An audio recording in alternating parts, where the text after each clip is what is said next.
We know that we go above and beyond to provide our patients with exceptional experiences. But how do we ensure that we're communicating with them what work we're putting in behind the scenes to make sure that this happens? At the Dental MEP, we use science to teach people skills to you. Do not forget to subscribe to our channel and don't forget to hit the bell so you never miss out. We can all think of a time where we have received exceptional service, where someone really took the time and went above and beyond their normal job duties. And you can think about it right now. I can think of a time, I'm sure you can as well. And typically this will lead to you being a loyal customer if you're able to, or it's a place that you'll talk about or you'll recommend others go to. At the dental practice, we are always providing exceptional service. That's what we do. We're helping people smile. We're helping them achieve their optimum oral health. We're helping people get out of pain.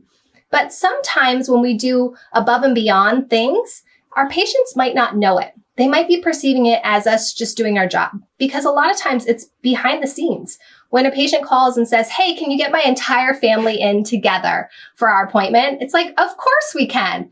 But to get a family of 4 in at the exact same time, that is not so easy. And it takes a lot of work. And usually there's rearranging. Or someone who calls and is in pain and says, can you get me in right now? Of course we can, because we want to take care of people. But there's a lot of work that happens behind the scenes. So we want to make sure that when things like this are happening, that our patients really truly are perceiving it as that exceptional service, as somebody going above and beyond. And it is okay for us to be able to communicate that to our patients. I think a lot of times we get so focused on the work that we're doing and how well we're able to do it and being able to take care of people that we forget to even express in conversation what work went on behind the scenes to make sure that we were able to provide that exceptional experience. Now, this isn't about bragging or boasting about the work that you do, but the reality is that when you have that conversation to let someone know what it is that you've done for them, it allows them the opportunity to say thank you, to know that there was work that went into it, to be able to have gratitude. And all forms of gratitude are going to be associated with happiness. So you're also creating this happy culture, a great experience for your patients, and just that routine dynamic. And we all love to hear thank you every now and then. It does feel good to have the work that we have done recognized. Appreciation goes a long way as well within the practice culture. So in this video, we're going to give you some tactful ways to go through and communicate to your patient the work that goes into providing them with an exceptional patient experience. Creating this culture of gratitude is really not about looking for that pat on the back on every little thing that we've done. What we're doing here is we want to make sure that when we go above and beyond for our patients specifically, that we're communicating it, that we're really inviting our patients to say thank you, where sometimes we just didn't have the conversation with our patients. There's plenty of times where we go above and beyond and we think that maybe our patients are ungrateful. But is it possible that we just didn't have the conversation with them and we didn't tee them up to even say thank you in the first place? So when we have these conversations with our patients, it can take the form of many of the interactions that we see on a day-to-day basis within the practice, whether it's a patient that's showing up late to an appointment or an emergency that really needs to be seen right now, and we're going to have to move the schedule around. If we are able to do these things, which we do all the time, we want to make sure that the verbiage that we're using communicates to our patients that we're there, that we're doing something for them because we support them and we care about them. And we're also giving them the opportunity to say thank you in return as well. As providers, like Christina has mentioned, it can become pretty daunting if you feel like you're not getting that gratitude within the experiences that you're providing to your patients. So the first example that we'll run through is, what do we do when a late patient shows up for an appointment? Well, we've all had that patient that we go ahead, the person comes back to us and says, can you still see this patient? And you're like, oh, fine, I'll still see them. Then we go out to get them. And what do they usually need to do? What do they usually They're like, bathroom break. Yeah, I need to go to the bathroom, right? And then there's just this awkwardness throughout the rest of the appointment that happens. So we've gone above and beyond at this point in time to deliver service to them where we wouldn't normally do this for patients. We have a hard rule, right? Maybe you have a 10, 15-minute rule within your practice, and you're breaking that rule for your patients. But again, we just talked about, is it possible that we just didn't communicate it to our patient?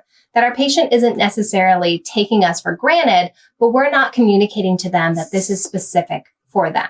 So it's really important to let our patients know this is not about being modest and just doing our job. It's that we're going above and beyond for them. So anytime we go above and beyond for them, we want to communicate to them. So one thing that we could say, or what this could look like, if you were the front office person, we could already have a conversation with them on what they could be saying to our patients. So if I'm the provider, they could say, Christina really does like to have an hour of time to make sure that she provides the best care for our patients. Let me go see if she can still take care of you in the amount of time that she has. That's great, right? The patient doesn't feel shamed for it. They feel like, okay, let me see if she can still do a quality job in the amount of time. And then that way too, if the answer is no, it doesn't feel bad either. It just tees them up for it. But if the answer is yes, then there's a lot of gratitude there. If I was the patient, I would be like, wow, thanks for still seeing me. And then if they have to go to the bathroom, they're probably going to apologize that they have to go to the bathroom instead of just being like, and wait for me because I'm going to go to the bathroom. It's a whole different experience. And when we talk about gratitude, it's about creating that culture of gratitude where everyone is really happy and feeling happy. And it just spreads throughout the practice. So you want to be able to have that conversation with your patient where they feel that gratitude towards you. And in this circumstance, teeing it up for the hygienist as well as they come out to really follow that formula of explaining what it is that you're doing for them and how you're providing that exceptional care. So as a hygienist walking out, I could say, I really like to have an hour of time to ensure that I'm able to provide the highest quality of care for you. Your schedule and your time is really important to me, so I'm going to make sure that we are able to accommodate you and make this happen today. If we're sticking with the front office and some of the conversations that we have at the front, one very common one is the patient who is in pain. And either they want to be seen right this minute or as soon as possible. And there's a lot of things that happen behind the scenes if we are going to make this happen. So in some cases, we happen to have an opening right then and there. But that's not typical. And I think it's still important to ensure that our patients know that that's not usually how it works. That's usually why we have people scheduled in advance. But this person's in pain, and we're going to make sure that we don't give that appointment to someone else. So letting them know, we really want to ensure that our patients are always taken care of and we get you out of pain. We have an opening right now. We can see you right now. Making sure that we are talking about how this is specific for them. So remember, when we talked about gratitude, it's about talking about how it's specific for them. It's not just saying, I have an opening right now if you want to be seen. It's talking about them specifically. And, worst case scenario, we have to move people around. Again, we can say, oh, I moved a couple of patients and you can come in. But did that really create that gratitude feeling? If we're doing the culture of gratitude, we want to talk about how it was specific for them, that we made sure to get them in because they're in pain, that we ensured that there was an opening for them, that we moved some patients around and we're going to see them today. Really make sure that we're grateful for them, and that really will create that gratitude in return. Now, this isn't only something that we're able to use at the front of the practice. This can be used in any patient conversation. Now, as a hygienist, I know that I've had the experiences where a patient comes in and instantly is like, I don't like this stain. Can you make sure that you get this? And for us, it's easy to kind of think like, of course I'm going to get that area. Like that's part of the hygiene appointment. But this is a great opportunity to really explain to them how you go above and beyond and ensure that their needs are met in a way that they've requested as well. And so even at the end of the appointment, being able to pause and say, I really focused in on that stain that you were concerned about. And I think you're going to be so excited about the results. Here's the mirror. And you can even explain what techniques you used. If you use an air powder polisher, really focused in on it with hand scaling or whatever it may be, but letting them know that you ensured that you went above and beyond to meet their specific needs as well. Our patients are normally vocalizing like what their needs are. And when they are, like Chassie said, we just kind of roll it over and just think, yeah, of course I'm going to take care of that.